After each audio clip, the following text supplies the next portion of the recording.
नमस्कार दोस्तों, सभी का स्वागत है चार्ट मंजो के नए वीडियो में।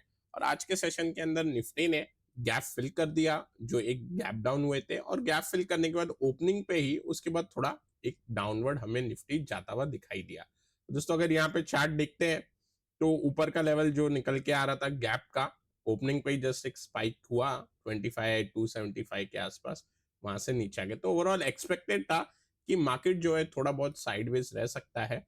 और यहाँ पे डाउन साइड के लिए अगेन 24,950 इंपॉर्टेंट होगा।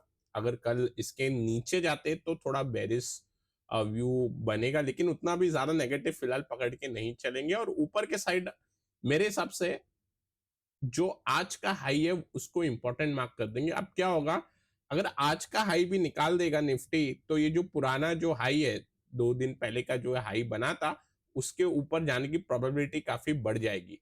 तो अब जो नया ऊपर का लेवल हमें देखना चाहिए वो है 25,275। अगर 25,275 के ऊपर जाएगा तो एक बार मार्केट ये मान के चलेगा कि पहले जो हाई लगे थे उसको भी निकाल देगा। तो अब लेवल काफी क्लियर है निफ्टी पे 24,950 डाउन साइड पे, लगभग 200 पॉइंट नीचे है वो।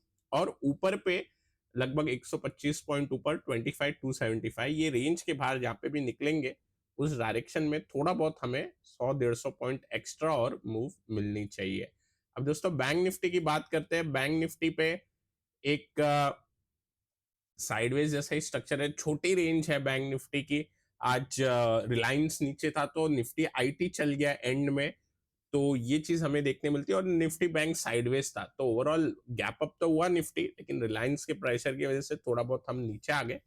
ओवरऑल देखे तो बैंक निफ्टी भी लग रहा है कि अभी ब्रेकआउट देगा। हर दिन जैसे निकलता है तो चांसेस काफी हाई हो जाते हैं कि अभी ये ब्रेकआउट देने को तैयार है, लेकिन ये थोड़ा साइडवेज हो जाता है बैंक निफ्टी।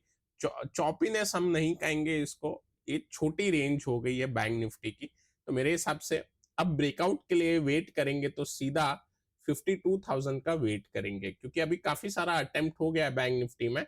अब हम इसे 52,000 के ऊपर ही देखेंगे, लेकिन 52,000 के ऊपर जब बैंक निफ्टी निकलेगा तो एक बार के लिए नया हाई लगाने की कोशिश जरूर करेगा। तो 52,000 अगर पार होगा तो हम 52,800 और 53,200 के आसपास एक बार व्यू बनाएंगे। और नीचे के साइड की अगर मैं बात करूं तो फिर भी डाउन साइड पे मैं क्रॉस ही मारूंगा। डाउन साइड पे सच लगता नहीं है। अगर कुछ गिरावट बनती भी है तो 51,000 के आसपास जाके सपोर्ट ले लेगा। अब दोस्तों मिड कैप की बात करते हैं। मिड कैप आज स्ट्रॉन्ग था, मिड कैप ने आउट परफॉर्म किया मार्केट को। एंड ऑफ द सेशन अगर मैं आपको छोटे टाइम फ्रेम का चार्ट दिखाऊं तो यहाँ पे लास्ट के अगर हम देखें 1 घंटे के अंदर थोड़ी ये गिरावट बनी। लेकिन अगर ये सेशन हम छोड़े लास्ट का 1-1.5 घंटा, उसके अलावा मिड कैप ने भी एक नया हाई लगाया और क्लोजिंग भी देने की कोशिश की, लेकिन निफ्टी के अंदर जो प्रेशर था उस वजह से थोड़ा नीचे आ गया। अब देखो ये एग्जैक्टली जो अभी का कंसोलिडेशन बना है वो लास्ट टाइम के एक जो हम बड़ी मूव दिए थे उसके बाद ऐसा ही कंसोलिडेशन हमको बनते हुए दिखाई दिया था। तो दोनों जगह सिमिलर टाइप ऑफ स्ट्रक्चर है। अब अगर निफ्टी या ब्रॉडर इंडाइसेस, थोड़े बड़े जो इंडाइसेस है, ज्यादा खराब होते हैं तो अलग बात है, नहीं तो यहाँ पे मिड कैप इंडेक्स तो दिखा रहा है कि कल अगर 59,600 अगर हम पार करेंगे तो एक बार के लिए अपसाइड की मूव बनेगी। तो 59,600 के ऊपर मिड कैप निकला तो एटलीस्ट 400 पॉइंट विच इज 60,000 तो एक बार के लिए टच होना चाहिए। और उसके बाद अगर 60,000 इंट्राडे में पार हो जाए तो 60,500 एक बार और स्ट्रेच हो सकता है। और उसके बाद फिर हम देखेंगे कि किस हिसाब से क्लोजिंग आती है। अब डाउ की बात करते हैं। मेन अगर हम देखें डाउ क्या कर रहा है, तो दोस्तों डाउ पे एक बार चलते हैं। और डाउ का चार्ट अगर मैं यहाँ पे देखता हूं तो यहाँ पे कल डोजी बनी और आज अभी इंपॉर्टेंट डेटा आज भी आया। सर्विस पीएमआई अगर हम देखें तो उनकी थोड़ी बढ़ के आई है। अगर हम देखते हैं कि मैन्युफैक्चरिंग कम हो रही है, सर्विस पीएमआई थोड़ी सी बढ़ के आई है, जो कि अनुमान से थोड़ी बढ़ के आई है, जो कि थोड़ा बहुत हम बोल सकते हैं कि मान के चलते हैं वहां पे सर्विस रिलेटेड अभी भी ज्यादा ही मेन पार्ट है इकोनॉमी का। तो अब अगर हम व्यू बनाना चाहे मार्केट के अंदर तो स्पेकुलेशन ऐसा रहेगा कि रेट कट पे 25 बेसिस पॉइंट की थोड़े चांसेस रहेंगे ज्यादा, 50 बेसिस पॉइंट के अलावा। लेकिन अभी एक बार के लिए 25 बेसिस पॉइंट तो हम मान के चलेंगे। अब यहाँ पे 15 मिनट्स का टाइम फ्रेम, एक बार के लिए मैं आर्ली टाइम फ्रेम पे जाता हूँ, और यहाँ पे भी जिस तरीके से निफ्टी साइडवेज हुआ है, वैसे ही डाउ भी एकदम चॉपी हो गया है।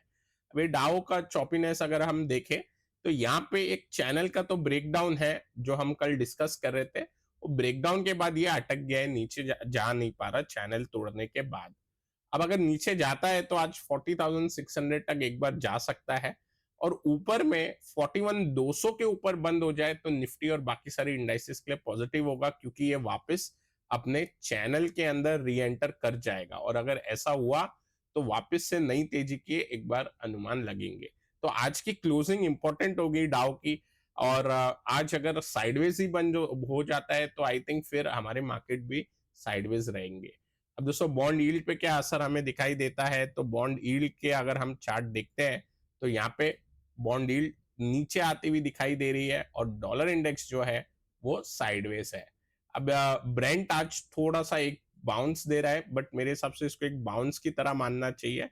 और ऊपर में अब ये कहाँ तक दिखेगा, एक बार के लिए अगर बाउंस आता भी है तो 74.3 74.5 के आसपास जाके फिर से एक बार डाउनवर्ड की जर्नी 71.5 और 70, अब दो लेवल की एक्सपेक्टेशन रहेगी, क्योंकि 72.5 एक बार जो हम देख रहे थे वो लेवल आ गया है।